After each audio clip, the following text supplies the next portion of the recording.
Oke, Bismillahirrahmanirrahim. Assalamualaikum warahmatullahi wabarakatuh.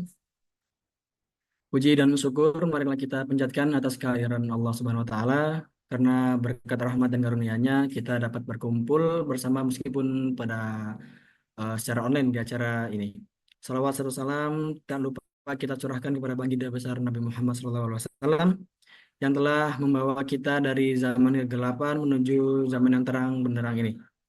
Pertama-tama yang saya hormati Bapak Danu Wiyoto selaku pemilik Bestpet Network, lalu pemateri pada hari ini Mas Agung Saputra, serta teman-teman sekalian yang hadir pada acara pada malam hari ini.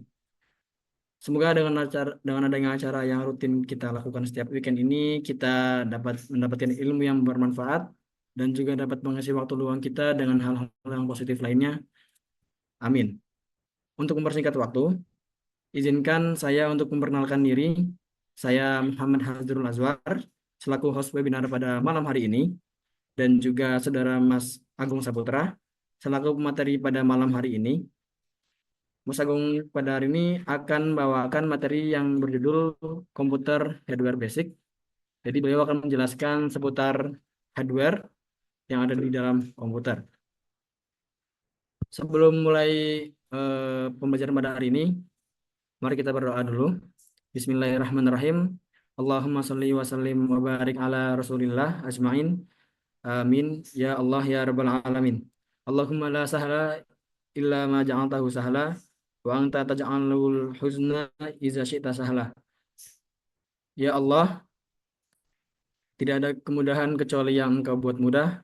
Juga Engkau jadikan sebuah kesulitan jika Engkau kehendaki pasti akan menjadi mudah. Mudahkanlah segala urusan kami.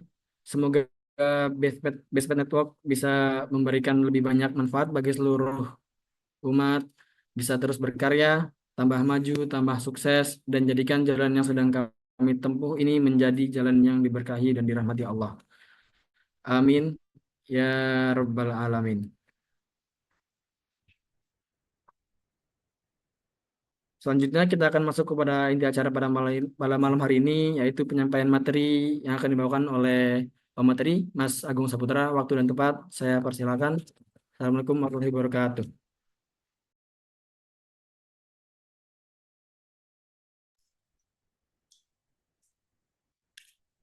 Bismillahirrahmanirrahim. Assalamualaikum warahmatullahi wabarakatuh. Alhamdulillahirabbil alamin wassalatu wassalamu ala asrofil anbiya wal mursalin wa ala alihi wa sahbihi ajmain. Puji syukur marilah kita panjatkan kehadirat Allah Subhanahu wa taala karena berkat rahmat dan karunia-Nya kita diberi kesehatan dan dapat berkumpul bersama meskipun secara online. Salawat serta salam semoga tercurah limpahkan kepada junjungan alam Habibana wa Nabiyana Karim Kanjeng Nabi Muhammad Sallallahu Alaihi Wasallam. Pertama-tama yang saya hormati Bapak Danu Wiyoto selaku Bestpet Network Academy. Yang saya hormati semoga Allah muliakan. Tidak lupa kepada senior-senior yang saya hormati, teman-teman seperjuangan. Semoga kita diberi kesehatan dan kelancaran atas apa yang kita kerjakan.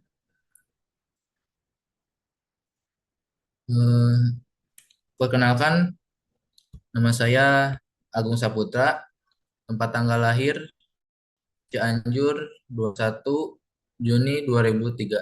Alamat domisili saya Jalan Lombok 2 nomor 130 Tangerang, Banten. Pendidikan formal saya di SMA IT Nurul Jannah Cibober Cianjur. Pendidikan non formal saya di Bestpet Network Academy NRB 24. Sini ada email saya agungramadan94351@gmail.com. Agar mempersingkat waktu, saya akan mengawali eh, materi hari ini. Insya Allah saya akan menjelaskan tentang komputer hardware basic. Di sini ada discussion material atau materi diskusi. Yang pertama ada pengertian hardware, yang kedua ada perbedaan hardware dan software, ketiga ada jenis-jenis hardware, keempat ada penjelasan perangkat input, dan kelima ada penjelasan perangkat pemroses, keenam ada penjelasan perangkat output, dan ketujuh ada penjelasan perangkat penyimpanan. Eh, Kita lanjut ke bagian yang pertama yaitu pengertian hardware.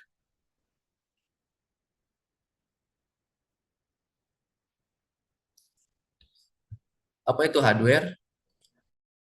Hardware adalah semua komponen fisik dari sebuah sistem komputer atau perangkat elektronik yang dapat dilihat ataupun disentuh.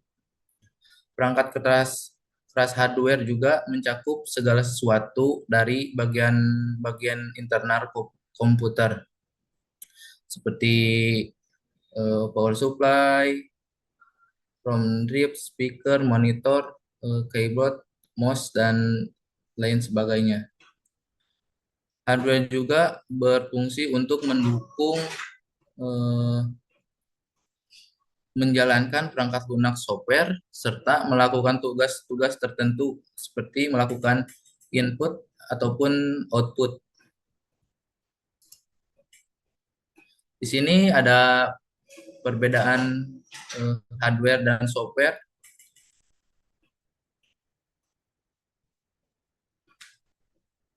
Nah, jenis-jenis perangkat komputer ini juga terbagi menjadi dua bagian. Yang pertama ada hardware dan software. Di mana hardware itu perangkat keras eh, yang memproses data, menyimpan data, ataupun menghubungkan perangkat dan juga berinteraksi dengan si pengguna. Adapun software yaitu eh, sekumpulan instruksi atau program yang memberi perintah ke perangkat. Software ini juga yang mengelola ataupun yang memberi perintah ke perangkat keras. Contohnya, contoh sistem operasi software yang paling umum digunakan seperti contoh software seperti Windows, macOS, dan Linux, dan aplikasi-aplikasi pengolah sumber daya seperti yang menyediakan kebutuhan pengguna. Ada Facebook, Chrome, ataupun eh, website-website lainnya itu termasuk software.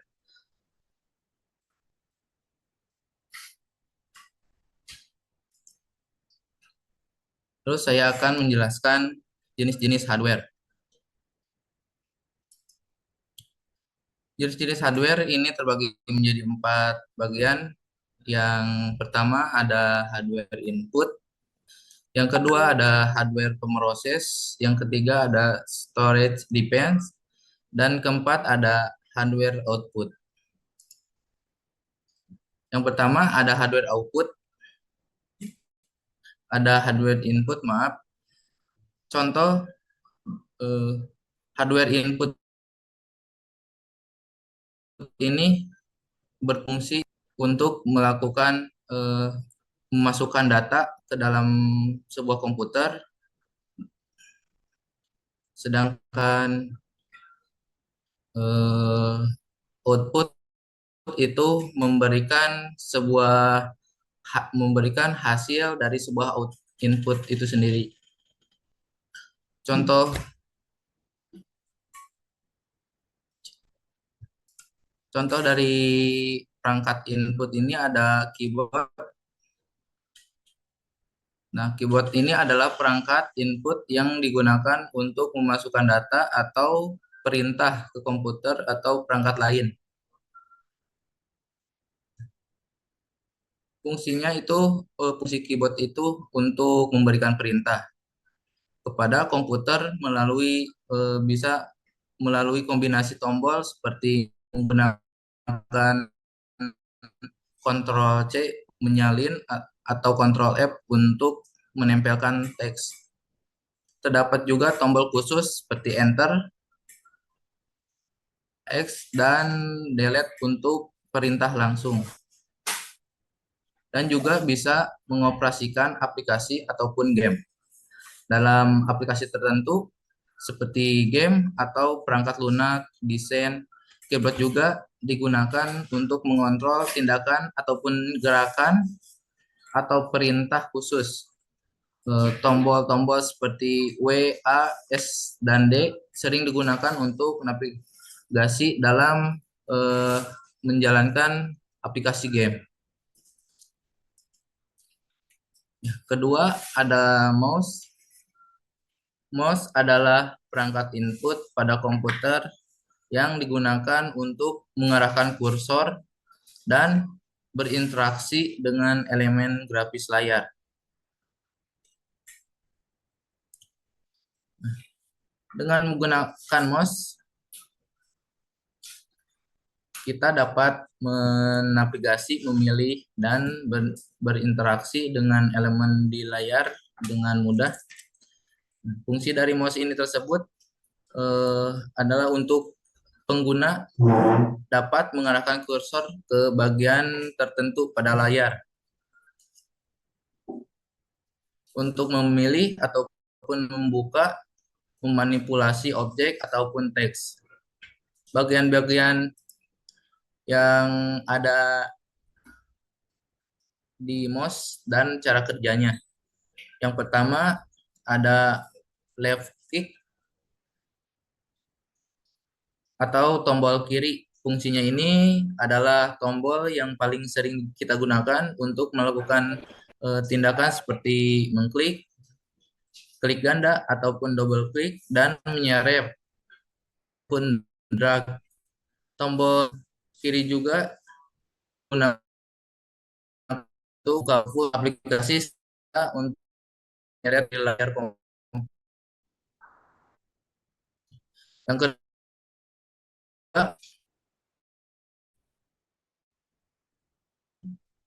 tombol kanan digunakan untuk membuka ataupun opsi tambahan di layar.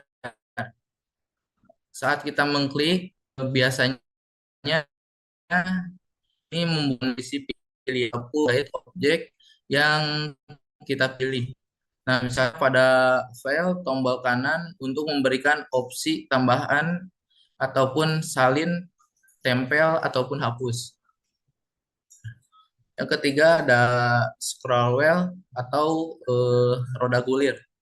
Fungsinya roda gulir memungkinkan kita untuk menggulirkan ataupun men-scroll dokumen, halaman web, atau konten lainnya ke atas maupun ke bawah.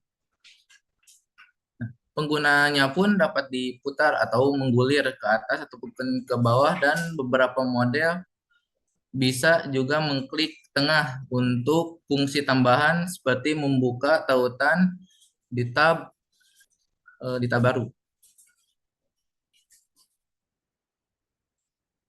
Di sini yang keempat ada body mouse.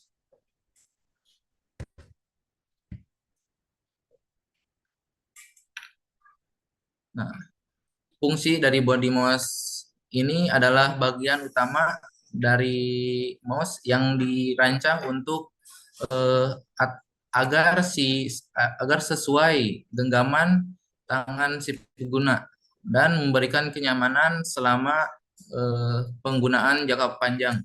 Nah, bagian ini juga adalah perlindungan komponen internal dan sensor, serta memastikan si mouse ini nyaman untuk digunakan selama tugas berhari-hari. Nah, mouse ini juga menggunakan sensor optik ataupun laser. Fungsi dari sensor ini berfungsi untuk mendeteksi pergerakan mouse di permukaan meja ataupun di alas mouse, lalu mengirimkan informasi tersebut ke komputer sehingga si kursor ini dapat bergerak sesuai dengan gerakan mouse yang kita gerakan. Yang kedua ada mouse optik menggunakan cahaya LED, sedangkan mouse laser menggunakan sinar laser untuk memberikan akurasi yang lebih tinggi Nah, si sensor ini yang membuat kursor di layar bergerak saat mouse digerakkan. Mouse juga terbagi jadi dua tipe. Yang pertama ada mouse yang bertipe kabel dan yang kedua ada wireless, di mana mouse yang menggunakan kabel ini untuk menghubungkan mouse dalam komputer yang ujungnya USB atau port USB. Sementara mouse nirkabel ini ataupun wireless menggunakan penerima recharge USB atau teknologi Bluetooth. Mouse kabel juga menyediakan dan menyediakan daya dan komunikasi antar mouse dan komputer. Sedangkan mouse wireless ataupun nirkabel menggunakan sinyal radio ataupun Bluetooth untuk berfungsi tanpa kabel. Lanjut ke bagian input yang ketiga, yaitu scanner, di mana scanner ini adalah perangkat input yang digunakan untuk mengonversi gambar fisik, teks, ataupun dokumen lainnya menjadi sebuah format.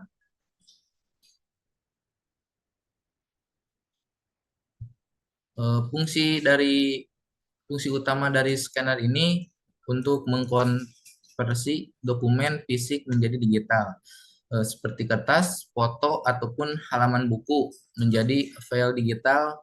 Nah, ini sangat berguna untuk menyimpan, mengarsipkan, ataupun membagikan dokumen secara elektronik. Scanner ini juga menyimpan gambar dan foto dalam format digital.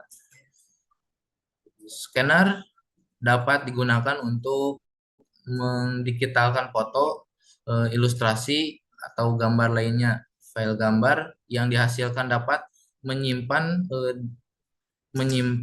disimpan di komputer, diproses lebih lanjut dengan perangkat lunak pengeditan ataupun dicetak ulang. Nah, scanner juga menghasilkan reproduksi gambar yang akurat dan berkualitas tinggi tergantung pada resolusi pemindaian yang digunakan. eh, ini juga penting untuk keperluan desain grafis, percetakan ulang, ataupun digitalisasi dokumen seni dan gambar dengan presisi tinggi.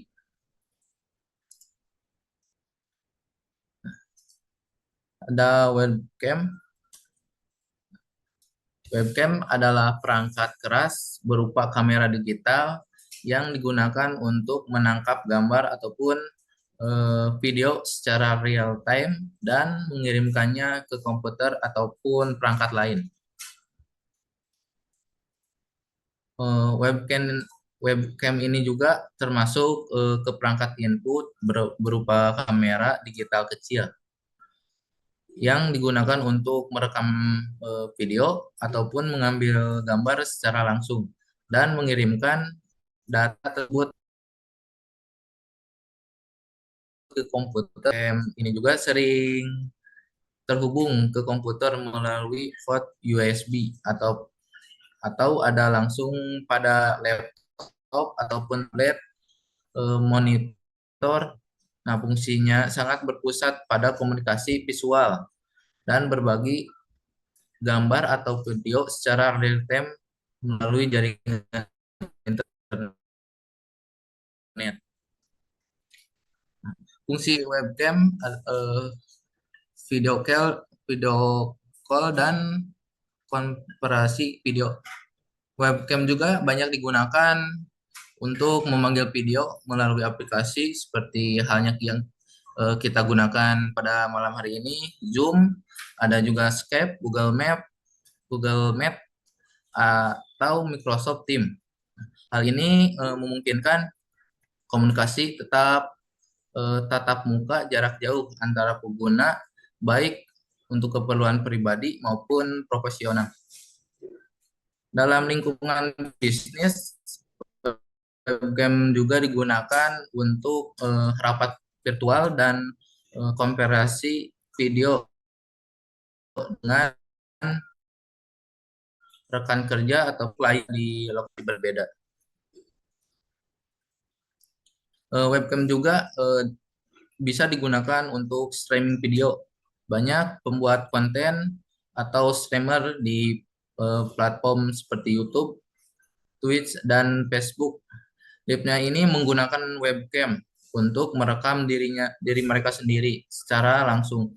Nah, saat bermain game, membuat tutorial, dan melakukan sesi live streaming. Webcam memberikan cara mudah untuk menyiarkan video secara langsung ke audiens global. Webcam juga bisa dijadikan keamanan dan pemantauan. Beberapa webcam dapat digunakan sebagai bagian dari sistem kamera pengawasan ataupun CCTV. Untuk tujuan keamanan dan pemantauan rumah ataupun kantor. Ini memungkinkan si pengguna untuk memantau area tertentu dari jarak jauh melalui komputer ataupun smartphone mereka. Beberapa webcam juga memiliki fitur deteksi gerakan yang dapat mengaktifkan rekaman saat ada aktivitas di area yang webcam pantau. Kita masuk yang kedua, yaitu hardware pemroses.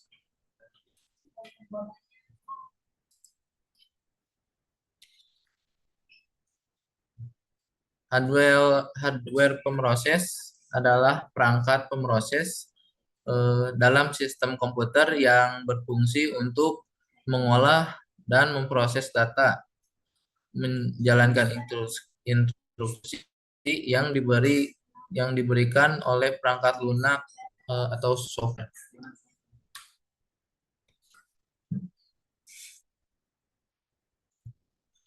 Hardware pemroses juga yang bertanggung jawab untuk menjalankan perhitungan, menjalankan perintah, dan mengolah data dalam sistem komputer. Nah, fungsi utama dari hardware pemroses adalah pemroses data mentah menjadi output.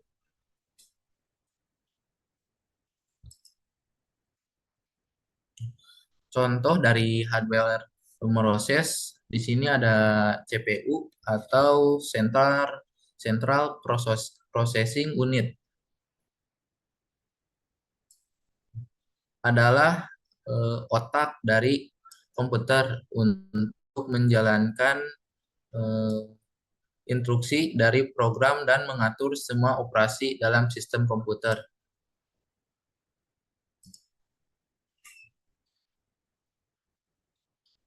CPU juga CPU juga bertanggung jawab untuk memproses data dan mengendalikan operasi dari perangkat keras lain menjadi ke dalam sebuah sistem. Seperti setiap kali kita menjalankan aplikasi ataupun program, CPU inilah yang akan memproses semua perhitungan dan tugas yang diperlukan. CPU akan membaca instruksi dari si perangkat lunak yang disimpan dalam memori dan mengeksekusinya. Nah, setiap instruksi yang dijalankan secara berurutan untuk memastikan aplikasi berjalan dengan lancar. Juga memproses berbagai jenis data dari mulai angka-angka untuk perhitungan hingga data karakter untuk pengolahan teks. Data ini akan diambil dari memori dan diproses, kemudian dikembalikan ataupun disimpan ke dalam memori. Nah, CPU ini mengelola komunikasi antara perangkat input seperti keyboard, mouse, dan perangkat output seperti monitor ataupun printer. Ya, memastikan bahwa instruksi yang diberikan oleh si pengguna atau perangkat keras eh, perang- dengan benar dan memberikan output yang sesuai. Yang kedua dari hardware pemroses itu ada motherboard, di mana motherboard ini adalah perangkat keras yang menjadi jantung dari sebuah komputer.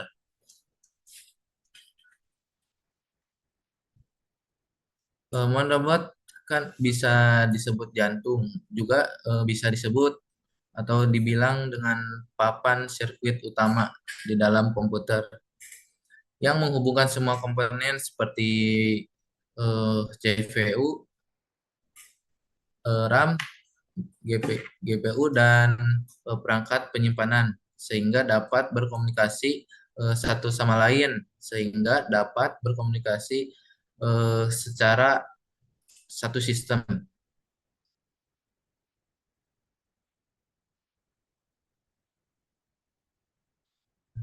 Tanpa adanya motherboard ini, komponen-komponen yang lain tidak dapat saling terhubung. Dan mungkin si komputer ini juga tidak dapat eh, dapat berfungsi.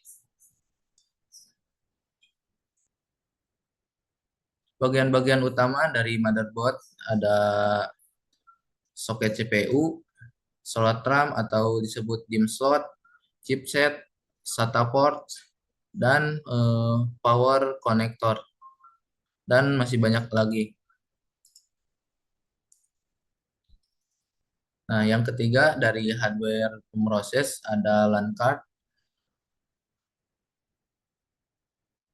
di mana LAN card juga dikenal sebagai NIC, Network Interface Card, adalah perangkat keras yang digunakan untuk menghubungkan komputer atau perangkat lain ke jaringan lokal LAN ataupun internet. LAN card juga biasanya berbentuk kartu yang dipasang pada slot ekspansi dan di motherboard. Namun saat ini kebanyakan komputer ataupun laptop modern sudah memiliki LAN card yang ada secara langsung. Fungsi dari LAN card ini juga menghubungkan perangkat ke jaringan. Koneksi ini memungkinkan perangkat untuk berkomunikasi dan dengan perangkat lain dalam jaringan atau mengakses sumber daya jaringan seperti server, printer, ataupun internet. LAN card juga bertanggung jawab untuk mengirim data dari jaringan komputer ke jaringan dan menerima data dari jaringan yang akan dipecah menjadi paket-paket kecil oleh LAN card, lalu akan dikirimkan melalui kabel ataupun secara nirkabel ke perangkat lain ataupun router. LAN card juga fungsinya untuk mengonversi data, mengubah data digital yang dihasilkan oleh komputer menjadi sinyal listrik dalam koneksi kabel atau sinyal radio dalam koneksi nirkabel yang dapat ditransmisikan melalui jaringan. Di sisi lain, perangkat juga mengubah sinyal yang diterima dari jaringan menjadi data digital yang bisa dipahami oleh komputer.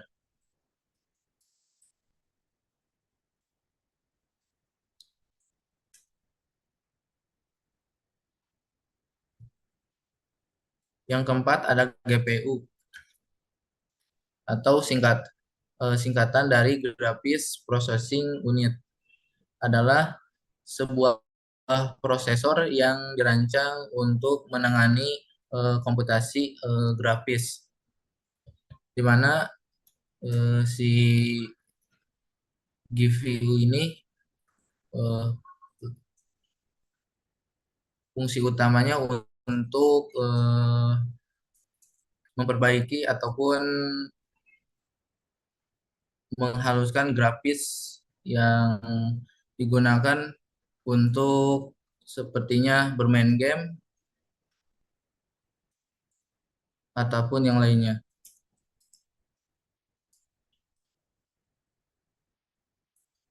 Nah, yang kelima ada CMOS. CMOS adalah singkatan dari Complement Metal Oxide Semiconductor.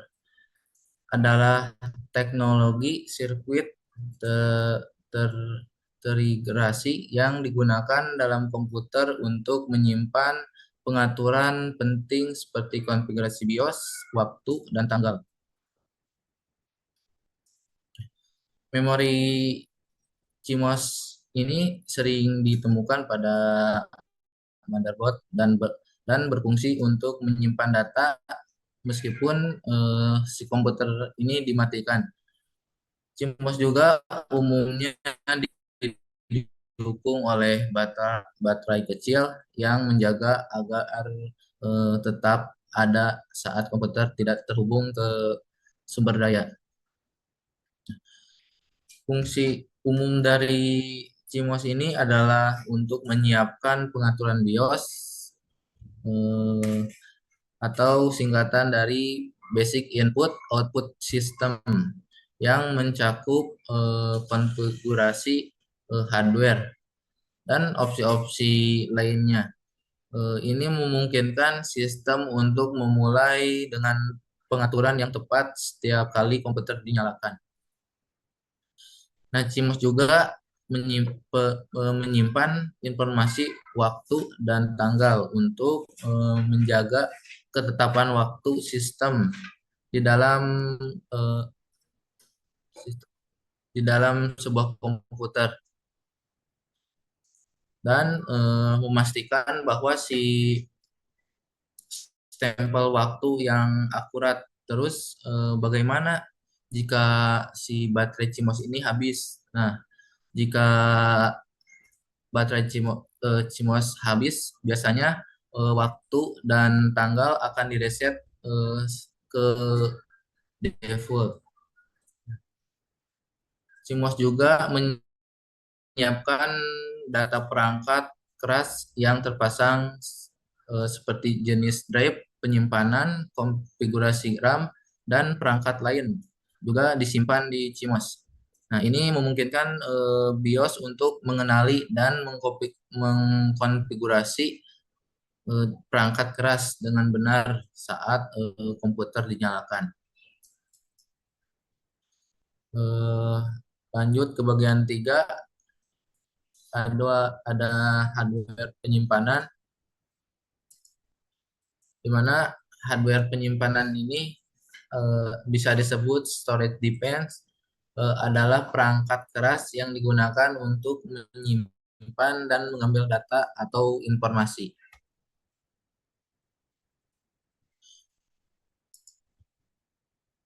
Contoh dari hardware penyimpanan ada RAM, di mana singkatan dari RAM ini adalah Random Access Memory, adalah memori komputer yang digunakan untuk menyimpan data sementara. Jenis memori sementara ini digunakan oleh komputer untuk menyimpan data yang sedang diproses. Nah, RAM juga bersifat volatil yang artinya data di dalamnya akan hilang ketika komputer dimatikan. Nah, RAM berbeda dari hard disk ataupun SSD ya, yang menyimpan data secara permanen ketika kita membuka aplikasi seperti web browser, video editor, atau game. Data dari aplikasi tersebut dimuat ke dalam RAM agar dapat mengakses dengan cepat oleh CPU Nah, CPU juga mendukung sistem operasi, misalnya Windows, eh, Mac OS, ataupun Linux. Nah, menggunakan RAM untuk menyimpan data inti yang diperlukan agar sistem dapat berjalan dengan lancar. Eh, RAM juga banyak jenis-jenisnya. Yang pertama ada DRAM atau Dynamic RAM. Jenis RAM yang paling umum digunakan pada komputer ataupun laptop. Nah, DRAM juga perlu terus-menerus disegarkan oleh sinyal listrik untuk mempertahankan datanya. Yang kedua ada SRAM atau singkatan dari static RAM.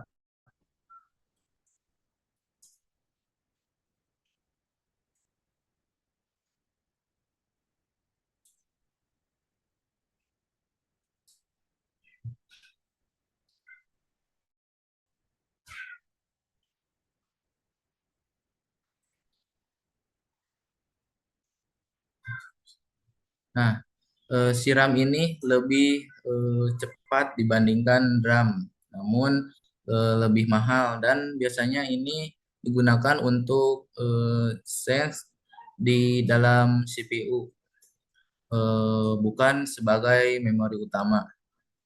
Ada juga DDR atau Double Data Rate. Ini adalah jenis RAM yang lebih cepat dan efisien dengan versi resi seperti DDR2 dan DDR3, DDR4, dan DDR5 yang memiliki peningkatan kecepatan dan efisiensi dari satu versi ke versi berikutnya. Yang kedua ada ROM. ROM ini singkatan dari Random Only Memory. Adalah memori komputer yang digunakan untuk menyimpan data permanen. Eh, Data yang dimasukkan ke dalam ROM ini tidak dapat diubah ataupun dihapus dengan mudah oleh pengguna. Sesuai namanya, ROM hanya dapat dibaca oleh read only dan biasanya berisi instruksi atau firmware penting yang diperlukan untuk menjalankan perangkat. Fungsi utama dari ROM ini tersebut menyimpan firmware. Nah, ROM biasanya menyimpan firmware yaitu perangkat lunak dasar yang mengontrol eh, perangkat keras. Nah, firmware ini adalah program yang memerintahkan perangkat bagaimana melakukan fungsi-fungsi dasar seperti menjalankan komputer dan memulai operasi. Pada komputer pada komputer RAM eh, juga berisi BIOS (Basic Input Output System) yang merupakan program pertama yang dijalankan eh, saat komputer dinyalakan. BIOS ini juga mengontrol semua proses booting dan memeriksa apakah perangkat keras bekerja dengan baik atau tidak. Nah, sebelum menyerahkan kontrol pada sistem operasi. Penyimpanan datanya pun tidak mudah diubah karena data di ROM bersifat permanen. ROM digunakan untuk menyimpan eh,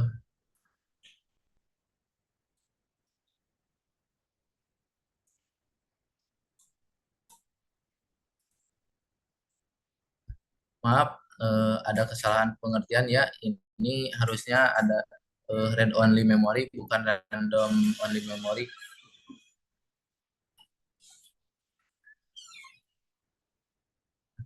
Lanjut kita ke ROM. Nah, si ROM ini juga membantu memastikan keamanan dengan menyimpan data eh, yang tidak dapat dimodifikasi sehingga perangkat tidak mudah rusak atau diubah oleh pengguna ataupun malware.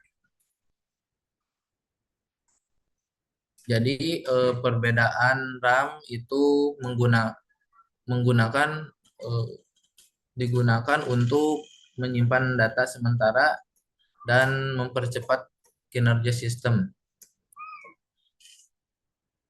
Sementara ROM menyimpan data dan yang permanen dan eh, penting untuk menjalankan perangkat komputer.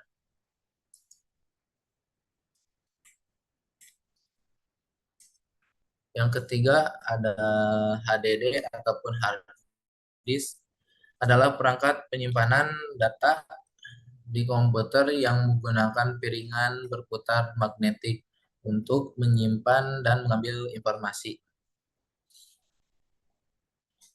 HDD ini juga adalah salah satu jenis penyimpanan non volatil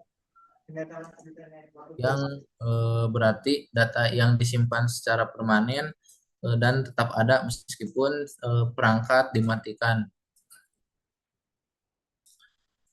HDD ini juga digunakan untuk menyimpan berbagai jenis data termasuk sistem operasi, aplikasi, dokumen, gambar, video, dan file lainnya. Nah, data yang disimpan secara permanen dan dapat diakses kapan saja. Banyak pengguna menggunakan hard disk ini sebagai solusi untuk mencadangkan data penting. Nah, sehingga jika terjadi kerusakan pada perangkat lain, data tetap aman. HDD menawarkan kapasitas penyimpanan yang besar dengan biaya yang relatif rendah dibandingkan dengan teknologi penyimpanan lainnya. Kelebihan hard disk ini juga memiliki kapasitas besar. Hard disk juga tersedia dalam berbagai kapasitas ya, mulai dari ratusan gigabyte hingga beberapa terabyte. Biaya per gigabyte hard disk juga biasanya lebih rendah dibandingkan dengan SSD (Solid State Drive), dan data di hard disk juga dapat bertahan lama asalkan kita simpan dengan cara yang benar dan tidak terkena kerusakan fisik. Untuk kekurangan hard disk ini adalah untuk kecepatan aksesnya lebih lambat dibandingkan dengan SSD, terutama dalam hal waktu akses dan kecepatan baca tulis. Hard disk juga memiliki banyak eh, memiliki bagian yang bergerak ya, sehingga lebih rentan terhadap kerusakan akibat guncangan ataupun benturan. Juga biasanya mengkonsumsi lebih banyak daya dibandingkan SSD yang dapat mempengaruhi masa pakai pada laptop. Yang keempat ada SSD atau Solid State Drive, adalah perangkat penyimpanan berbasis flash memory yang digunakan untuk menyimpan data secara permanen di komputer. Perangkat penyimpanan berbasis flash ini eh, tidak memiliki bagian bergerak. Nah, SSD ini lebih cepat dibandingkan hard disk tadi, tetapi menawarkan kecepatan akses yang lebih cepat, waktu bot yang lebih singkat, dan berperforma yang lebih baik dalam mengolah data.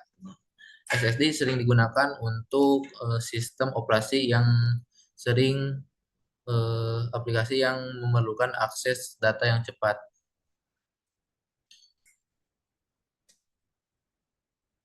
Eh, ini juga ada SSD yang versi terbaru ya, bentuknya seperti kepingan gitu, dan namanya adalah SSD M.2, atau ada juga yang NVMe dan SSD M.2 atau NVMe. Ini lebih cepat dari SSD SATA.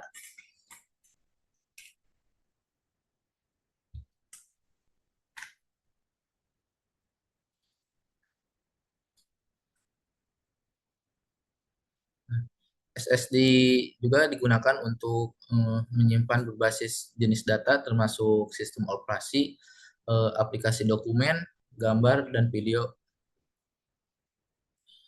Data yang disimpan secara permanen eh, dapat diakses kapan saja. Juga mempercepat kinerja sistem dengan mempercepat baca tulis yang jauh lebih tinggi dibandingkan dengan hard disk. Nah, SSD juga dapat meningkatkan kinerja keseluruhan sistem, termasuk waktu booting yang lebih cepat, pembukaan aplikasi yang lebih cepat, dan pengolahan data yang lebih efisien. SSD juga memungkinkan kita untuk menjalankan beberapa aplikasi sekaligus tanpa takut mengalami penurunan kinerja berkat kecepatan akses data yang lebih tinggi. Kelebihan SSD ini, SSD menawarkan kecepatan baca tulis yang lebih jauh cepat dibandingkan eh, hard disk tadi, yang mengarah pada kinerja yang lebih baik tanpa bagian yang bergerak. Nah, SSD lebih tahan terhadap guncangan dan benturan. Semuanya ini lebih andal dalam penggunaan sehari-hari. SSD ini juga umumnya memakai lebih sedikit daya dibandingkan hard disk tadi, yang dapat memperpanjang masa pakai baterai pada laptop kita. Nah, kekurangan dari SSD ini pada masalah biaya. Nah, meskipun harga SSD ini semakin terjangkau, biaya per gigabyte masih lebih tinggi dibandingkan dengan hard disk, terutama untuk kapasitas yang lebih besar. Nah, yang keempat ada CD, di mana CD ini adalah singkatan dari compact disc, yaitu media penyimpanan optik yang digunakan untuk menyimpan data digital, termasuk video dan informasi komputer.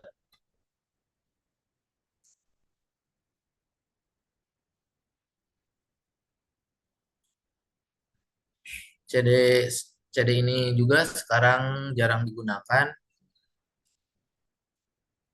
yang digunakan dikarenakan perkembangan sistem CD juga digunakan oleh laptop yang sudah lama. Nah, fungsi dari CD ini untuk sama seperti hard disk untuk menyimpan data. CD dapat digunakan untuk menyimpan berbagai jenis data, termasuk dokumen, gambar, video, dan perangkat lunak. Nah, CD juga sering digunakan untuk mendistribusikan album musik, film, dan program komputer. Kelebihan dan kekurangan dari CD tersebut ada CD mudah dibawa dan dapat digunakan di berbagai perangkat yang mendukung pemutaran CD. Nah, kapasitas penyimpanan CD ini pun eh, standar, memiliki kapasitas penyimpanan sekitar 700 MB yang cukup untuk menyimpan banyak data. Kekurangannya adalah ketahanannya. Nah, CCD ini dapat tergores atau rusak yang dapat menyebabkan kehilangan data. CD ini juga lebih lambat dibandingkan dengan media penyimpanan modern seperti flash disk ataupun hard disk.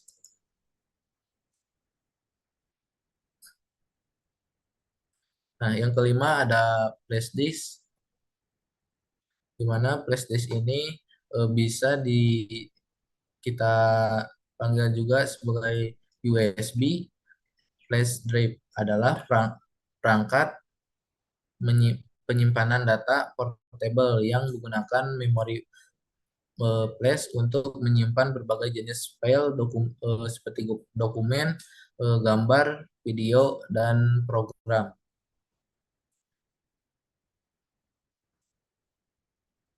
Nah, si flash disk ini fungsinya untuk memindahkan data ataupun menyimpan data sementara. Misalnya kita ingin menyimpan data di dalam flash disk ini agar eh, misalnya kita ingin meriset komputer kita, hanya saja kita takut si data di dalam komputer kita ini hilang. Nah, si flash disk ini bisa mm, menjadi cadangan cadangan data yang dimana fungsinya untuk menyimpan data sementara.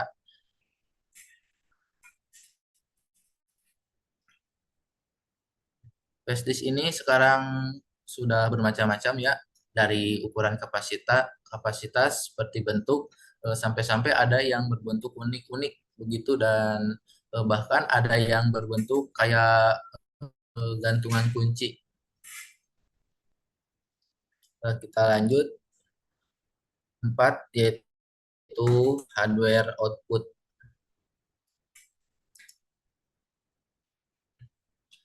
Penjelasan dari hardware output ini adalah perangkat yang digunakan untuk menampilkan atau menghasilkan data yang telah diproses oleh komputer atau sistem lainnya. Contoh dari hardware output itu seperti speaker. Speaker adalah perangkat output yang mengubah sinyal audio elektrik menjadi suara yang bisa didengar. Eh, Penggunaan dari speaker ini juga cukup banyak. Juga fungsi dari speaker ini adalah untuk mengkonversikan sinyal elektrik menjadi sebuah sinyal audio yang dapat kita dengar dan dipahami oleh manusia.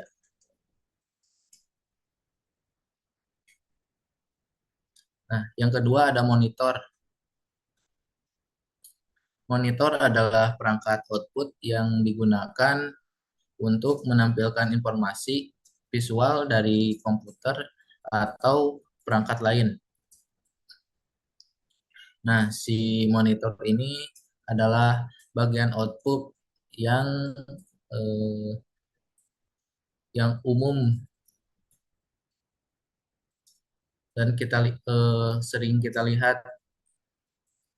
Nah, cara kerja dari output ini, eh, monitor ini adalah misalnya kita memasukkan eh, input, misalnya kita ingin men-searching di website, contohnya seperti ingin melihat gambar.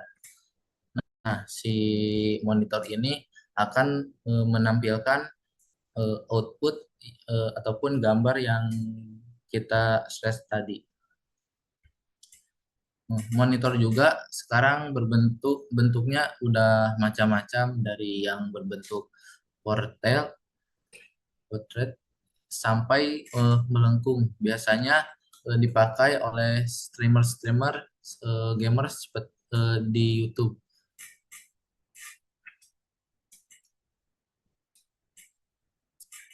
Nah, yang ketiga ada printer, di mana printer ini adalah perangkat yang mengubah data digital, teks, gambar, ataupun grafik menjadi bentuk cetakan fisik di atas kertas. Printer ini fungsinya untuk mengambil ataupun memindahkan data dari digital yang hanya terlihat di layar saja,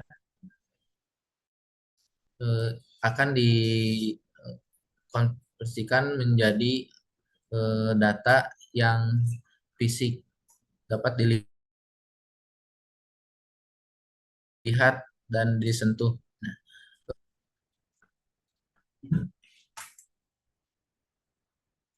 kita lanjut.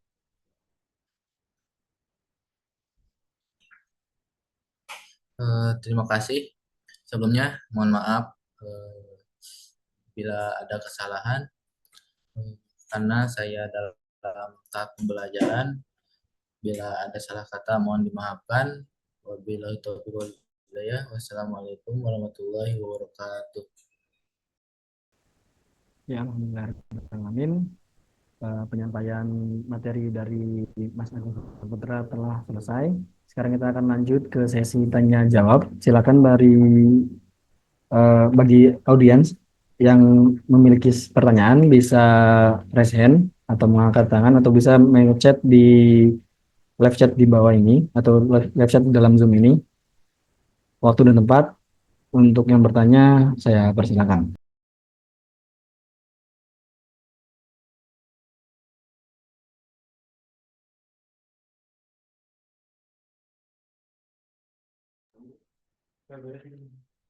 Ya baik, Mas Agung, ada pertanyaan dari Pak Abdul Fatoni. Pertanyaan berkaitan dengan storage HDD atau SSD. Oh, hard disk dan SSD ada 1, 2, 3, 4, 5, ada 5 pertanyaan ya ditampung, yaitu satu, semua file yang disimpan ke hard disk atau SSD itu bentuknya seperti apa, sinyal listrik atau medan magnet, atau dalam bentuk apa. Yang kedua ada pertanyaan saat mendownload file dari internet atau lewat wireless tethering HP, sebenarnya file itu di internet bentuknya apa, dan lewat wireless menjadi apa, dan masuk ke SSD laptop menjadi apa. Kemudian ada pertanyaan nomor 3, yaitu ada istilah file korup atau file rusak, gambarannya itu seperti apa file yang rusak itu. Jadi Bapak Pak Tony mempertanyakan gambaran seperti apa file yang rusak itu ya. Dan nomor 4 ada saat file di hard disk atau di SSD dihapus atau di delete, hilangnya kemana. Dan saat sudah dihapus dan hilang dari hard disk atau SSD, kenapa masih bisa kembali lagi atau bisa direcover lagi. Ya ini menarik ya, karena ketika file sudah dihapus karena seharusnya sudah hilang, tapi di sini bisa direcover lagi. Untuk pertanyaannya akan dijawab oleh pemateri Mas Agung Saputra. Mas Agung Saputra, silakan, waktu dan tempat untuk menjawab kami persilakan.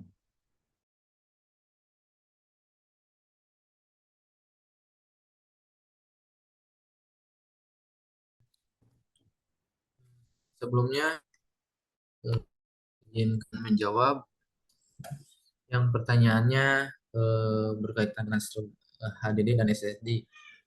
Pertanyaannya, semua file yang disimpan ke HDD atau SSD itu bentuknya seperti apa? Nah, data yang disimpan akan menjadi berbasis medan listrik. Jadi, dalam memori ataupun administrator khusus, tapi saya lupa Pak untuk nama tas sistornya, yang dimana itu untuk mempresentasikan data dalam bentuk kosong dan satu.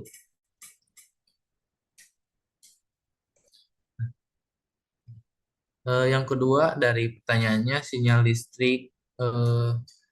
listrik up- saat mendownload file dari internet lewat alat wireless tethering HP. Nah, sebenarnya file atau ya itu di internet bentuk apa yang lewat di wireless menjadi apa, dan termasuk ke SSD atau laptop menjadi apa. Untuk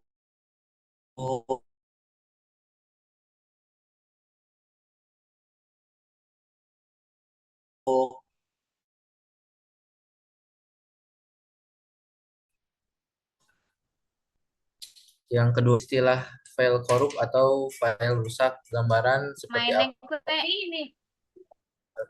file rusak itu.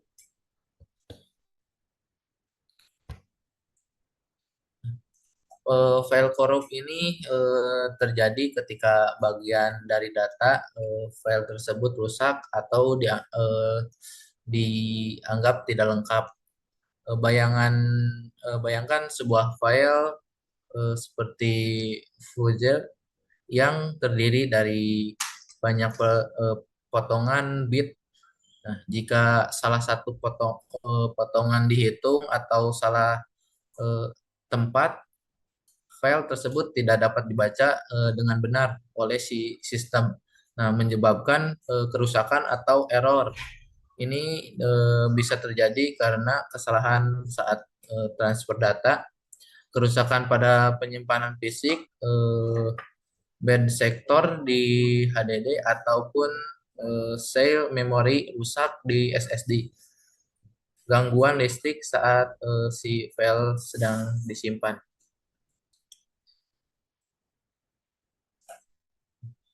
Yang keempat ada pertanyaan dari Bapak, ada saat file di HDD atau SD dihapus dan di delete itu hilangnya kemana? Oh, eh, nah saat file dihapus ketika dihapus dari SSD ataupun HDD, sebenarnya si file tersebut tidak benar-benar dihapus ataupun hilang secara langsung. Nah, si sistem operasi hanya menandai ruang tempat si file tersebut berada sebagian kosong dan setiap eh, siap untuk ditimpa oleh data baru. Namun si file aslinya masih tetap ada di sana sampai ditimpa oleh data yang baru. Yang kelima ada pertanyaan, dan saat sudah dihapus dan hilang dari HDD atau SSD, tapi kenapa bisa kembali lagi di recovery. Nah, yang terakhir karena ketika si file dihapus, data aslinya tidak langsung terhapus ya dari fisik penyimpanannya. Nah, alat rekor ini bisa membaca area yang belum ditimpa untuk mencoba memulihkan data yang masih ada di sana. Namun jika ada data yang masih ada di sana, namun jika si data ini baru ataupun sudah menimpa area tersebut, maka si file akan sulit atau bahkan tidak bisa dipulihkan.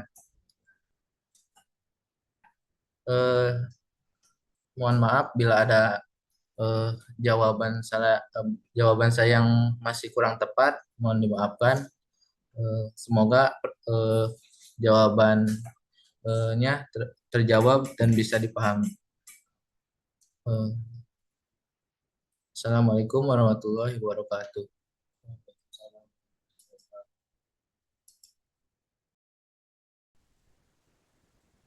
Baik, terima kasih buat Pak Fatoni yang telah eh, bertanya pada webinar pada hari ini.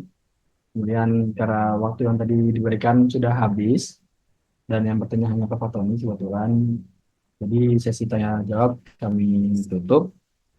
Terima kasih untuk yang telah menyaksikan webinar sembari belajar bersama pada webinar pada hari ini. Saya Azrul sebagai host dan juga Mas Agung Saputra sebagai pemateri pamit undur diri.